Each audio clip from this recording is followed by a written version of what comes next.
Berapa banyak dari saudara tahu Tuhan hadir di tengah-tengah kita? Lambaikan tangan saudara. Mari kita kasih tepuk tangan yang paling meriah buat Yesus, Allah yang ajaib. Nah, hari ini saya akan melanjutkan firman Tuhan minggu lalu, yaitu lompatan finansial. Kita harus sadar, sekaranglah waktunya lompatan finansial terjadi di tengah-tengah kita. Kenapa? Karena ini yang sedang Tuhan buat atas kita saat ini. Ini yang sedang Tuhan kerjakan atas gereja kita. Dan urapan itu mengalir dari atas ke bawah. Anda sebagai jemaat, Anda sebagai anak-anak rohani di dalam gereja ini, saya mau katakan sama saudara, kalau Anda tangkap anointingnya, tangkap urapannya, tangkap spiritnya, maka terjadilah juga lompatan finansial yang dahsyat di dalam hidup saudara. Amin.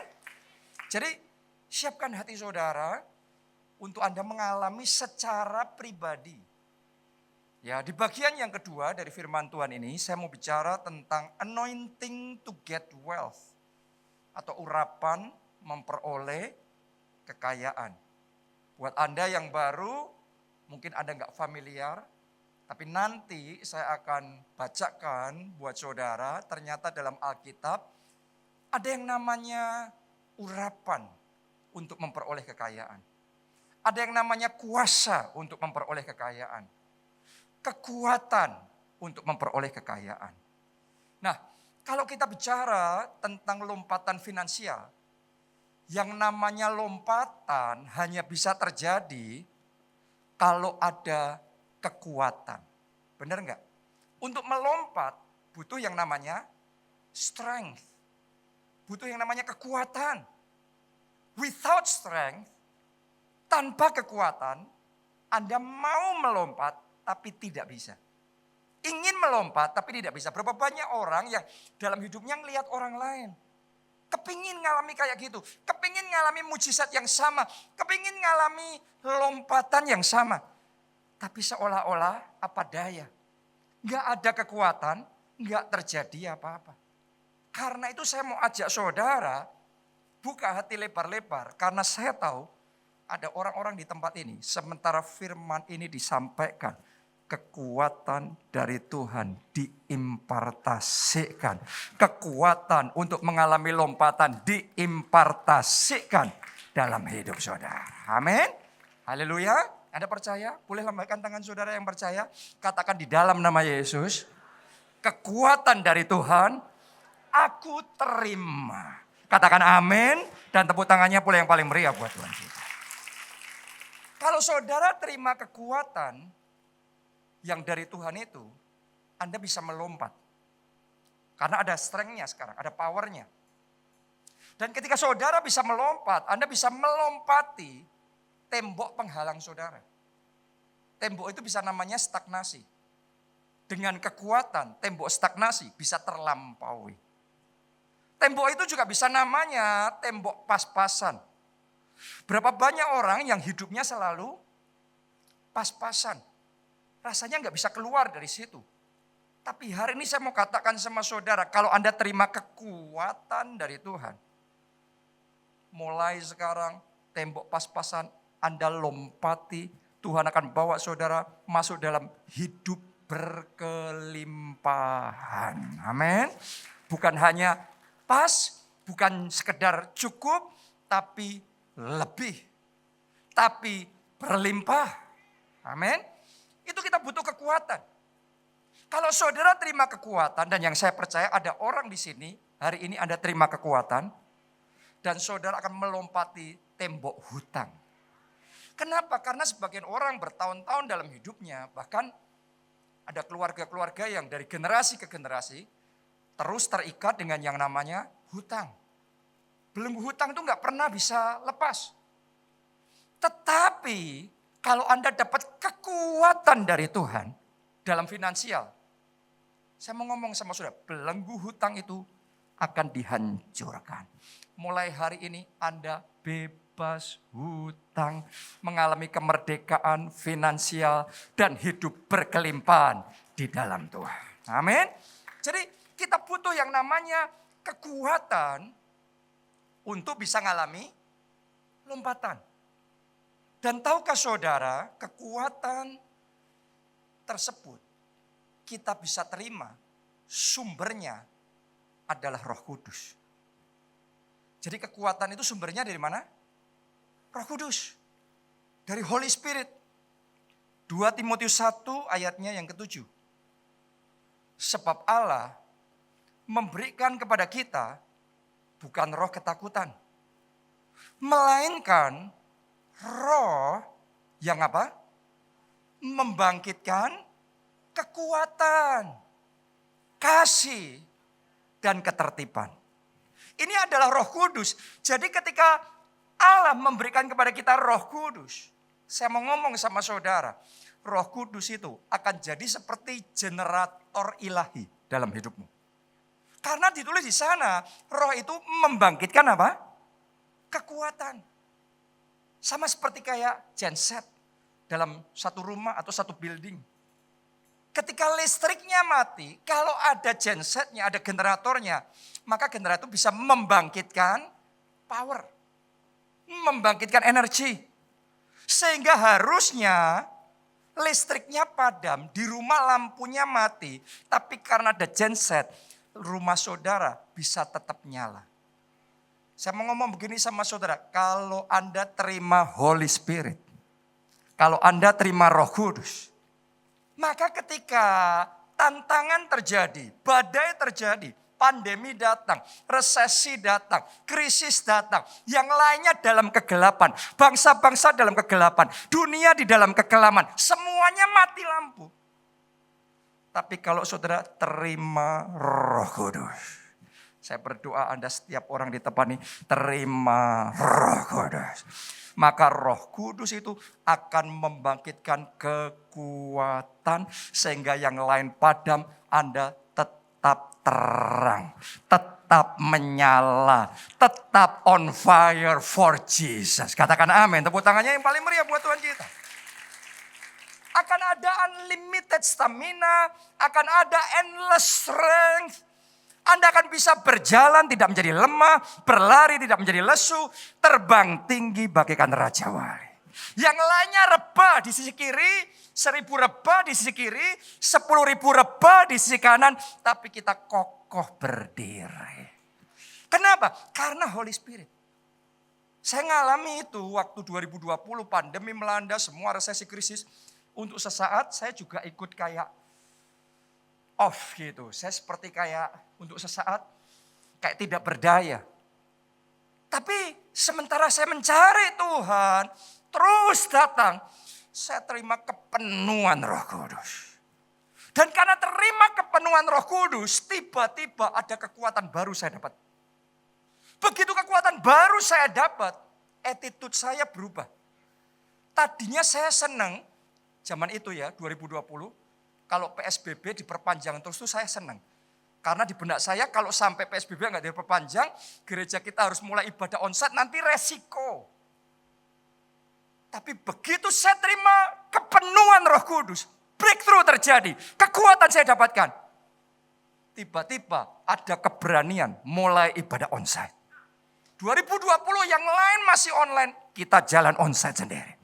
2020 yang lainnya berhenti semua. Proyek-proyek berhenti semua, termasuk proyek gereja. Setahu saya banyak yang dipending, banyak yang di-cancel, banyak yang dikurangi. Tapi karena kekuatan yang berlimpah-limpah, yang datangnya dari atas, semuanya tetap jalan. Semua proyek pembangunan kita tetap maju.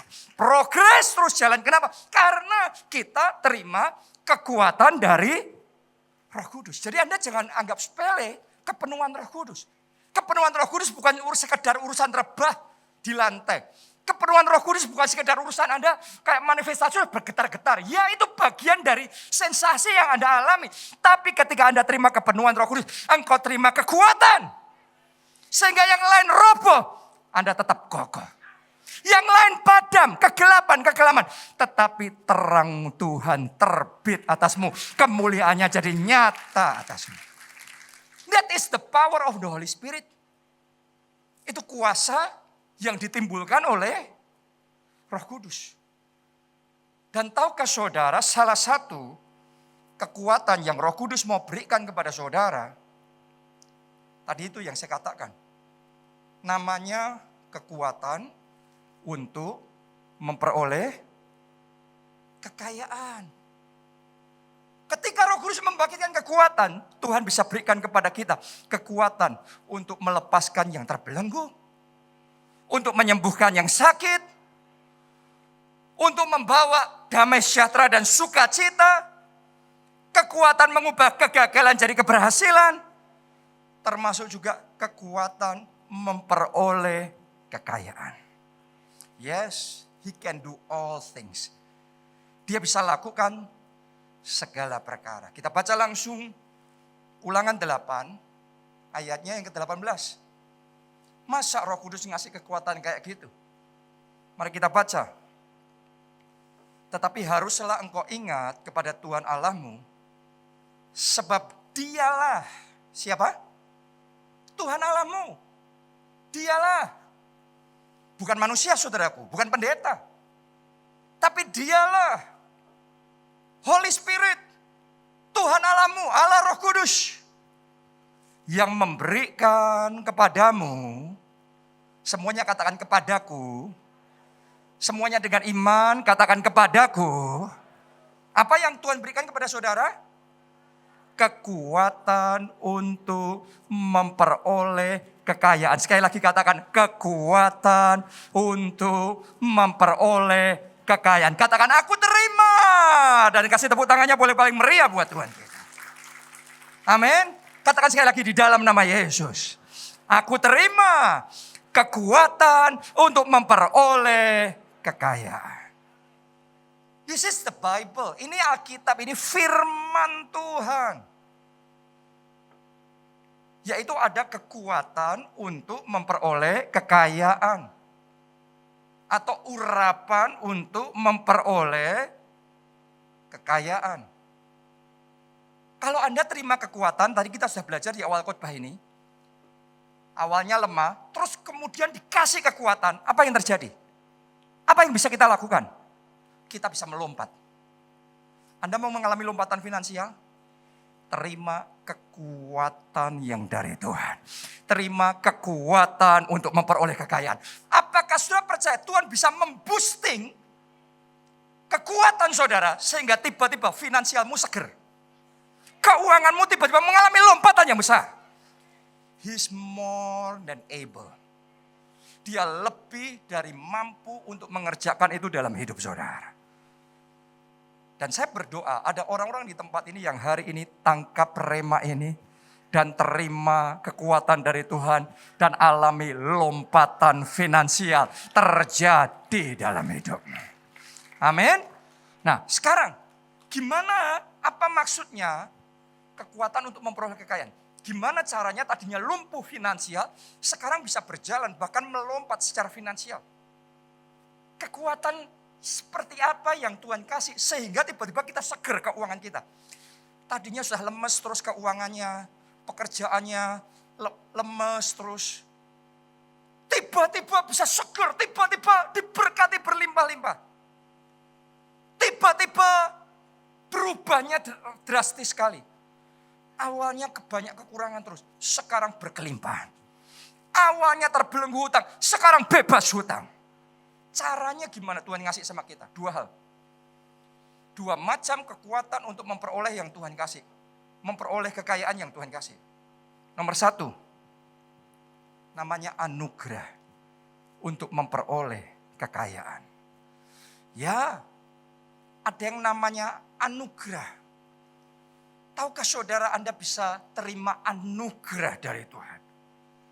Ada orang-orang tertentu dalam hidupnya ngerti ini dan dapat anugerah ini dari Tuhan. Ada favor atas hidupnya, anugerah dalam hidupnya. Sehingga entah gimana selalu seolah-olah jalannya kebenaran terus. Langkahnya kebenaran terus. Dan dalam hidup orang-orang seperti ini akan muncul kesaksian-kesaksian yang pas ya. ketemu sama orang ini, tiba-tiba connect, tiba-tiba ada partnership yang bagus, dan kemudian berkat tercurah. Anda kan selalu dengar kesaksian-kesaksian kayak gitu. Ikut tender, awalnya sudah kalah. Tiba-tiba dengan cara yang ajaib dan tidak bisa dijelaskan karena nggak masuk akal, walaupun sudah kalah tender, situasi bisa dibalik. Jadi menang tender, bahkan menangnya dengan harga yang lebih baik. Bisa nggak yang kayak itu terjadi? Yes. It's done through the grace of God, by the grace of God. Itu semua dikerjakan oleh yang namanya anugerah. Berapa banyak di jemaat di gereja kita yang bersaksi seperti itu. Tiba-tiba dengan caranya yang ajaib, Tuhan kasih rumah begitu saja. Nggak kebayang tadinya bisa punya rumah. Bayar DP-nya aja untuk KPR nggak bisa. Tapi dengan cara yang ajaib baru kenal. Bukan siapa-siapa, bukan keluarganya, baru kenal. Belum lama. Tiba-tiba Tuhan jamah orang itu ngasih rumah ke jemaat kita. Saya mau ngomong sama saudara, itu semua anugerah. Anda yang belum mengalami yang kayak gitu mungkin sudah ngomong apa iya sih. Tapi saya yakinkan saudara, anugerah yang seperti itu sampai hari ini masih terus berlangsung. Ada jemaat-jemaat di gereja kita ini yang terus menerus bersaksi dan mengalami keajaiban demi keajaiban yang tidak masuk akal. Tadinya kontra. Justru di masa pandemi mujizat terjadi. Punya rumah milik sendiri. Punya apartemen milik sendiri. Itu terjadi saudaraku di tengah-tengah kita. Bukan cuma 1-2 orang, banyak yang bersaksi, banyak yang mengalami. Karena itu saya mau ngomong sama saudara. Di gereja kita ini ada anugerah Tuhan yang melimpah hari ini. Terima anugerah itu. Terima anugerah itu. Terima anugerah itu. Amin. Nanti dalam hidup saudara, Anda sementara bekerja, kayak kebenaran terus, keberuntungan terus. Tuhan membuat perjalananmu berhasil. Dan engkau beruntung dimanapun engkau berada. Mulai hari ini terjadi. Katakan amin, kita kasih tepuk tangan yang paling meriah buat Tuhan kita. Jadi ada yang namanya anugerah, grace. Anugerah untuk memperoleh kekayaan. Yang kedua, cara Tuhan memboosting kekuatan finansial kita adalah dengan cara memberikan hikmat untuk memperoleh kekayaan. Itu yang dilakukan Tuhan sama Yusuf. Tuhan ngajarin, Yusuf 7 tahun ke depan akan terjadi kelimpahan. 7 tahun berikutnya kedua akan terjadi kelaparan. Ini yang harus kamu lakukan pada masa kelimpahan. Sehingga nanti pada masa kelaparan kamu mengalami lompatan finansial. Yang lainnya ambles, kamu naik sendiri. Yusuf naiknya pada waktu 7 tahun masa kelaparan. Bukan sekedar anugerah. Tetapi dia diajarin Tuhan. Dikasih wisdom. What to do. Apa yang harus dilakukan. Mempersiapkan waktu 7 tahun kelimpahan. Sehingga begitu babak kedua 7 tahun kelaparan itu datang. Semua yang lain ambles. Hanya Yusuf yang naik. By the wisdom. Oleh hikmat. Jadi saudara, cara Tuhan bekerja dalam hidup kita itu kita bisa berdoa, deklarasi profetik, dan sangat mungkin Tuhan kerjakan mujizat begitu saja. Itu tadi yang namanya grace, anugerah. Tiba-tiba gak masuk akal terjadi begitu aja. Dan itu banyak sekali di tengah-tengah kita yang alami seperti itu. Tapi ada cara yang kedua, yang Tuhan juga mau kerjakan dalam hidup saudara. Dia mau ajari kita. Dia mau berikan hikmat kepada kita. Di dalam pekerjaanmu, di dalam bidang kita masing-masing. Tuhan mau ajari kita apa yang harus kita lakukan. Ketika Anda dengar, dapat petunjuk Tuhan, Anda kerjakan, Anda akan melihat anugerah yang sama, berkat yang sama, kemenangan yang sama yang dialami Yusuf. Terjadi juga di dalam kehidupan saudara. Tepuk tangannya pula yang paling meriah buat Tuhan kita. Kita ngalami itu. Yang lain dalam kegelapan, yang lain dalam kekelaman, by the wisdom of God. Oleh hikmat Tuhan, terang Tuhan datang, kemuliaan Tuhan terbit. Ada bagian itu karena hikmat yang Tuhan kasih. Yang lainnya semuanya masih tutup, kita suruh jalan online, onsite sendiri. Yang lainnya proyeknya berhenti total, semuanya ketakutan. Kita maju sendiri. Itu semua bukan langkah ngawur. Itu semua kita berdoa, kita diajari Tuhan, kita dapat hikmat dari Tuhan, kita melangkah dengan iman, kita melihat kemuliaan Tuhan. Mulai hari ini telinga rohani saudara dibukakan sehingga Anda bisa mendengar petunjuk dari Tuhan, mendengar suara dari Roh Kudus. Anda bisa menangkap hikmat dari Tuhan. Ketika engkau kerjakan hikmat itu, kemenangan besar terjadi. Lompatan besar terjadi. Katakan amin. Tepuk tangannya boleh paling meriah buat Tuhan kita. Amin. Nah pertanyaannya gimana kita bisa dapat hikmat yang kayak gitu? Hikmat untuk memperoleh kekayaan. Gimana kita bisa dapat anugerah untuk memperoleh kekayaan seperti itu? Siapa mau terima anugerah dan hikmat? Karena kita butuh dua-duanya. Dua-duanya itu mesti ada atas hidup kita. Boleh katakan amin saudaraku. Gimana caranya mengakses urapan sehingga kita bisa mengalami lompatan finansial secara pribadi dalam hidup kita masing-masing? Rahasianya adalah cinta total pada firman Tuhan. Anda sedang terima firman Tuhan, tapi setiap orang punya kecintaan yang berbeda-beda terhadap firman Tuhan. Gak sama. Dengarnya sama, khotbahnya sama, Alkitabnya sama, ayatnya sama yang dibaca. Tapi kecintaannya sama firman itu beda dan itu menentukan seberapa engkau terima anugerah, seberapa engkau terima hikmat Tuhan di dalam hidupmu. Mari kita baca Ulangan 28 ayat 1. Ditulis begini, jika engkau baik-baik mendengarkan suara Tuhan Allahmu. Tahukah saudara, dibutuhkan hati yang cinta firman sampai orang itu mau dengarnya baik-baik. Kalau orang gak cinta firman, terima firman dibagikan seperti ini pun, kita dengarnya sambil lalu, kita dengarnya sambil jawab texting, kita dengarnya sambil pikiran kemana-mana. Itu dipengaruhi kecintaan kita sama firman Tuhan. Yes, absolutely different, setiap orang berbeda. Tapi saya berdoa mulai hari ini kecintaan pada firman itu dikobarkan, dibangkitkan dalam hati saudara. Amin. Sehingga Anda ketika firman disampaikan, Anda bisa mendengar baik-baik. Karena ini syarat.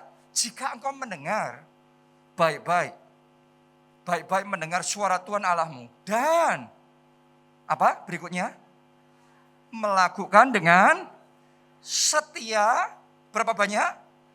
Segala perintahnya yang kusampaikan kepadamu pada hari ini. Orang kalau enggak cinta firman Tuhan, separuh cinta firmannya, maka ngelakuin firmannya juga pilih-pilih. Yang ini cocok di hati kita lakuin, yang ini wah ini di-delete, ini dicoret. Ini enggak enak ini yang ini, dicoret nih.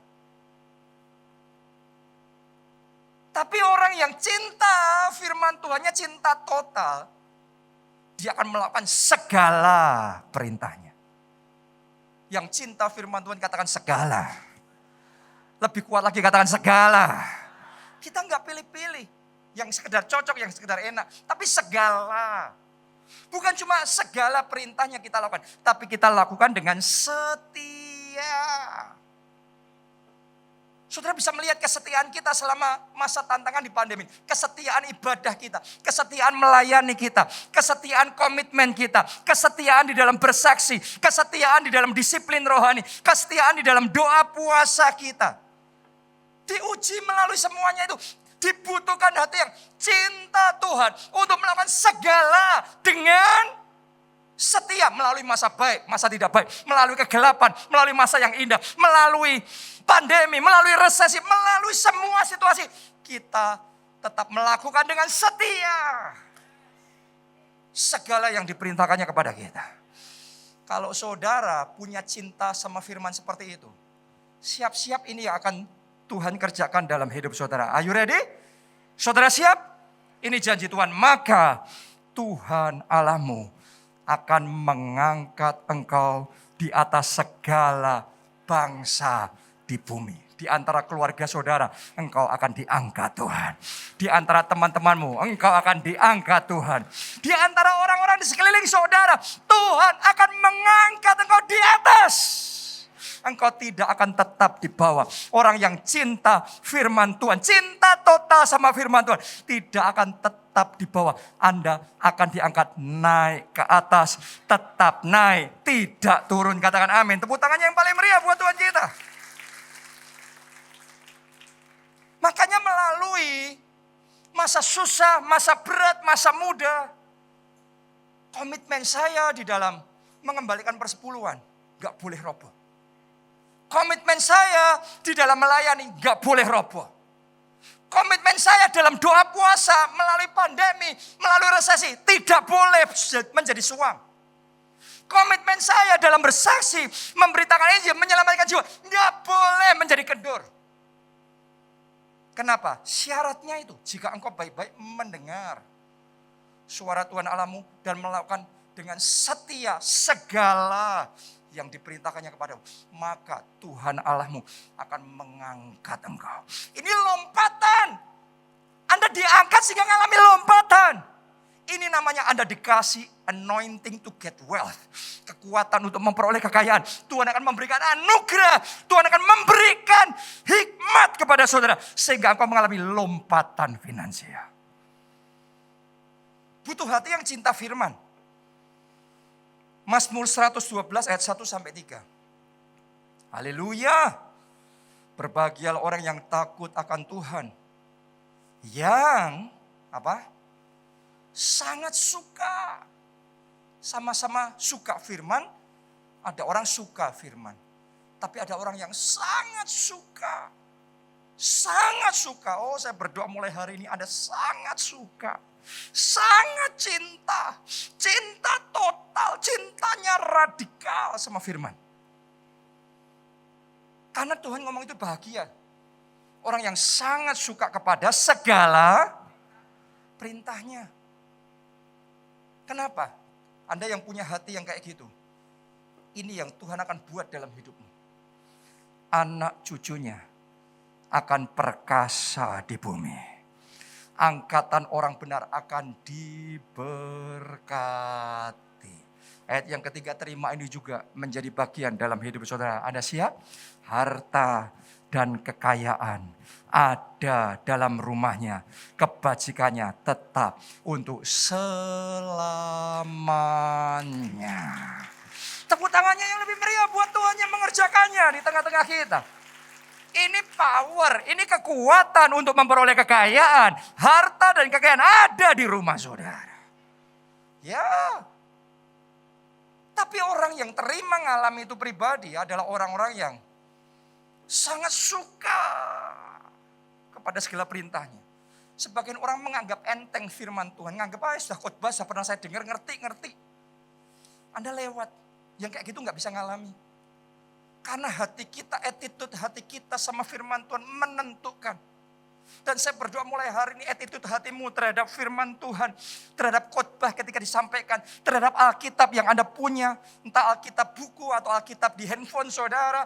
Saya berdoa sikap hatimu sangat suka. Sangat cinta.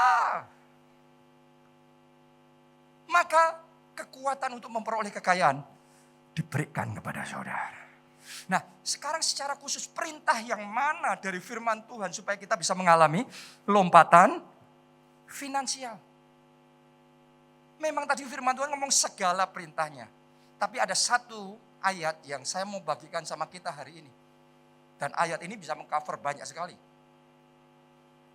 Kita baca Amsal 3 ayat 9 sampai 10. Muliakanlah Tuhan dengan hartamu. Ini bicara sekarang secara spesifik urusan harta, urusan keuangan, urusan finansial. Ini perintahnya. Harta yang di tangan saudara, pakai itu. Muliakan Tuhan. Amin. Muliakan Tuhan dengan hartamu. Dan dengan apa? Hasil pertama dari segala penghasilanmu. Kan hasil pertama segala penghasilan kita juga harta kita. Jadi bedanya apa? Memuliakan Tuhan dengan hasil pertama dan memuliakan Tuhan dengan harta. Buat saya, hasil pertama ini bisa bicara yang pertama tentang buah sulung. Tapi yang hasil pertama juga bisa bicara tentang persepuluhan. Ketika Tuhan memberkati saudara, Anda terima penghasilan, 10% pertama, kembalikan kepada Tuhan. Alkitab ngomong persepuluhan adalah milik Tuhan. Jadi 10% itu memang langsung kembali sama Tuhan. Terus yang 90% Tuhan kasih sama kita. Itu yang disebut harta kita. Jadi terhadap hasil yang pertama, terhadap yang 10% pertama, kembalikan sama Tuhan. Itu memuliakan Tuhan dengan hasil pertama. Terus terhadap yang 90%, itu diberikan untuk jadi milik kita, harta kita. Terhadap yang itu, belajar muliakan Tuhan dengan hartamu. Artinya muliakan Tuhan dengan segenap hidupmu. Segenap keuanganmu. Kalau Anda lakukan itu, ini janji firman Tuhan ayat 10. Saya berdoa ayat 10 ini akan jadi pengalaman setiap jemaat keluarga Allah, setiap pribadi di tempat ini. Maka, Anda siap terima blessing ini? Maka, lumbung-lumbungmu, semuanya kalian lumbung-lumbungku. Haleluya. Lumbung-lumbungmu akan diisi penuh sampai melimpah-limpah dan bejana pemerahanmu akan meluap dengan air buah anggurnya. Akan ada kepenuhan, akan ada kelimpahan yang sampai meluap-luap Tuhan berikan di dalam hidup saudara. Karena itu belajar muliakan Tuhan dengan hartamu. Dengan hasil pertama dari segala penghasilanmu. Maka saksikan kalau engkau cinta, kalau enggak cinta firman, baca ayat ini kelewat, enggak bisa ngerti, enggak bisa nangkap. Tapi Anda yang punya cinta, hatinya cinta firman, baca ayat ini langsung kita gigit. Langsung kita pegang itu. Kalau aku muliakan Tuhan dengan hartaku dan hasil pertama dari segala penghasilanku, maka lumbung-lumbungku dibuat penuh sampai melimpah-limpah. Bejana pemerahanku dibuat meluap dengan air buah anggurnya. Artinya pekerjaanmu, keuanganmu akan dibuat mengalami kepenuhan, kelimpahan sampai meluap-luap. Kita diberkati, kita jadi berkat. Tepuk tangannya sekali lagi yang paling meriah buat Tuhan kita. Tahukah saudara, Daud melakukan hal yang sama dan dia mengalami firman Tuhan ini. 1 Tawarik 29 ayat 1 sampai 10.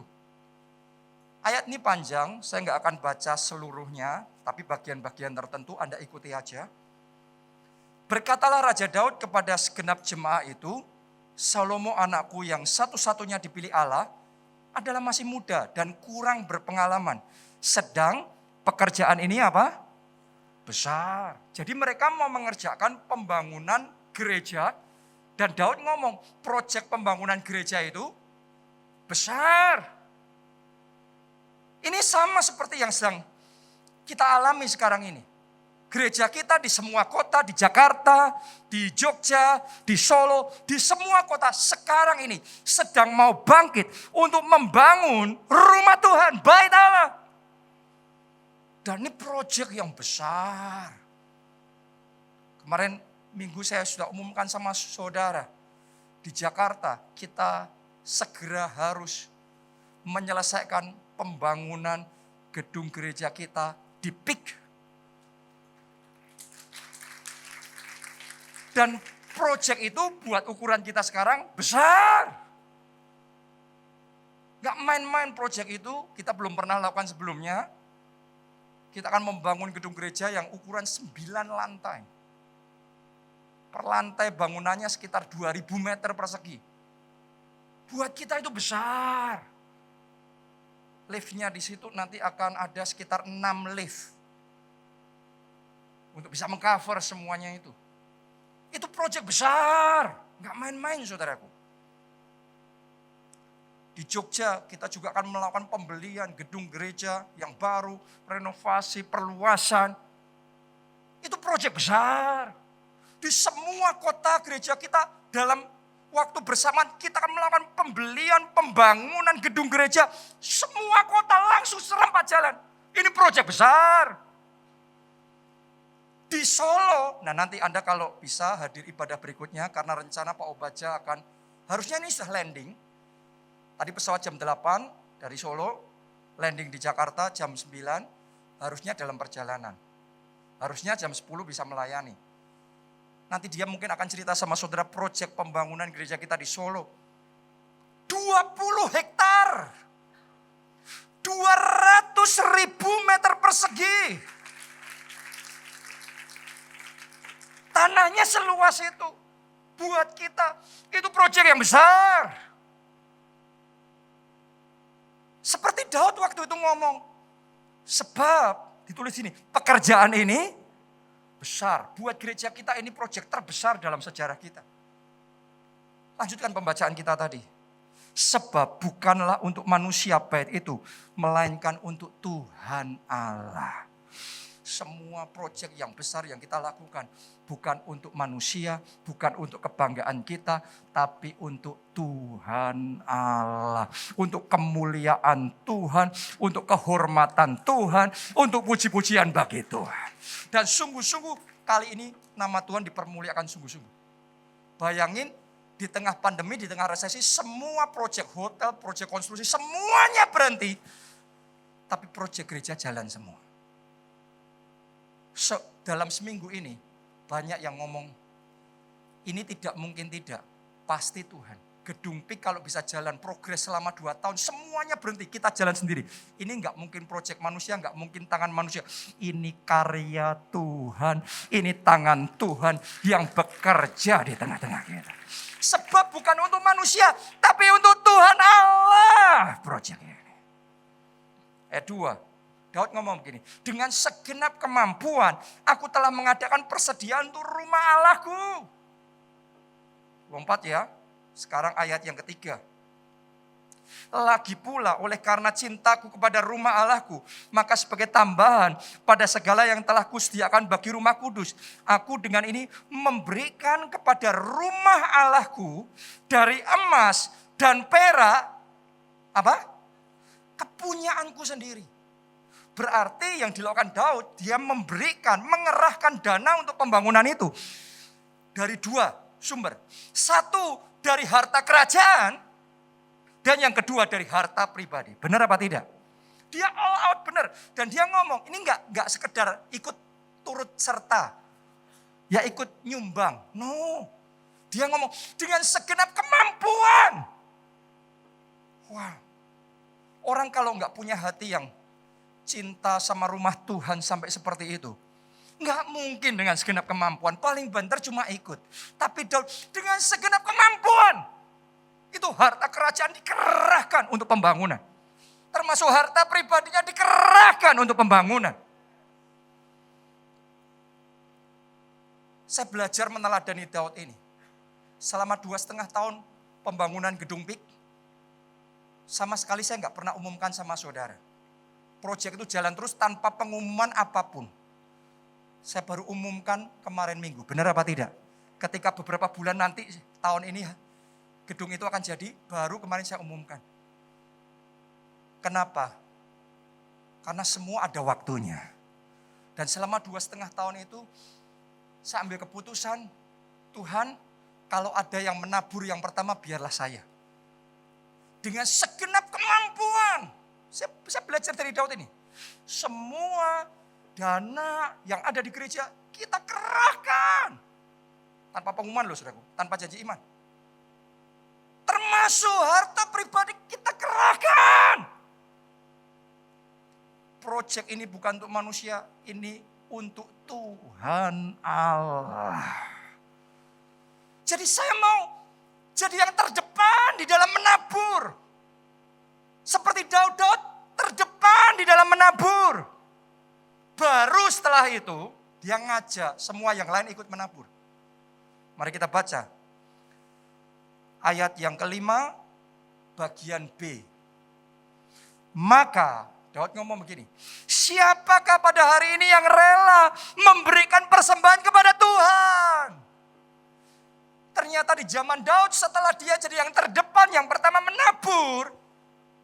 Dia nggak mau nuai sendiri. Dia kepengen yang lainnya juga mengalami tuaian yang luar biasa. Jadi dia nantang seluruh para leaders, pemimpin rakyat Israel ditantang. Siapa yang mau turut memberi persembahan untuk pembangunan rumah Tuhan? Jadi waktu itu Daud mengadakan tantangan janji iman, pembangunan rumah Tuhan. Ayo siapa yang mau, siapa yang rela untuk menabur, memberi. Persis seperti yang sekarang ini. Mulai minggu lalu saya sampaikan sama saudara. Saya mau tantang saudara. Siapa yang juga mau ikut menabur proyek pembangunan gedung gereja itu harus jadi. Proyek untuk Tuhan itu harus jadi. Doa saya ada hati yang Tuhan berikan di dalam hidupmu untuk ikut menabur dalam proyeknya Tuhan. Ternyata Daud pun dia ngadain tantangan janji iman untuk pembangunan rumah Tuhan. Ayat 6. Lalu para kepala pua dan para kepala suku Israel dan para kepala pasukan 1000 dan pasukan 100 dan para pemimpin pekerjaan untuk raja apa? Menyatakan kerelaannya. Jadi dimulai Daud yang pertama nabur, setelah itu semuanya nabur ikut janji iman.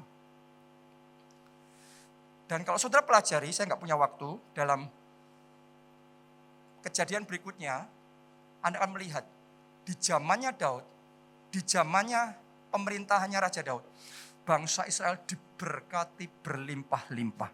Lumbung-lumbung mereka nggak pernah kering, nggak pernah kosong. Lumbung-lumbung mereka dibuat penuh sampai melimpah-limpah.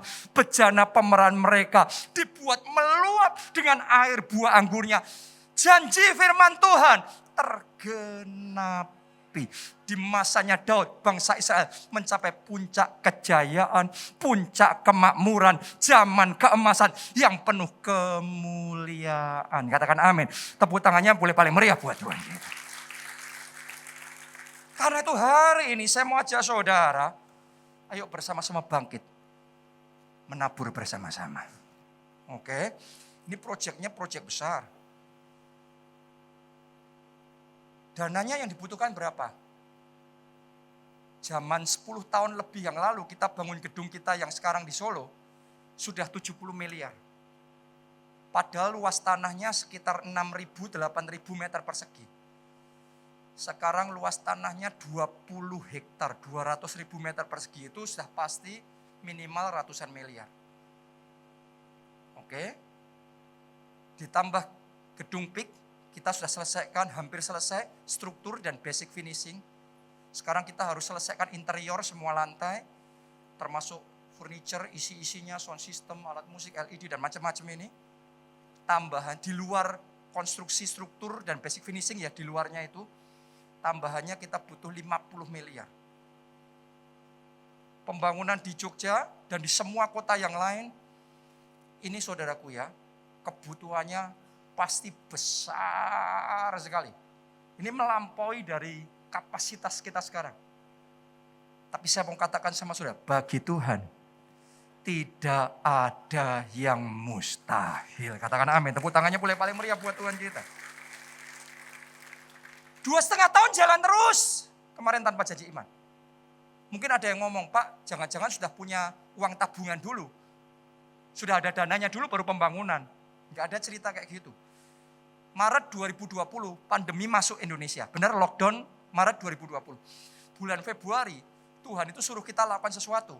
Sehingga semua dana kita, termasuk dana cadangan, termasuk emas, termasuk falas, termasuk semuanya itu sudah out semua. Nol.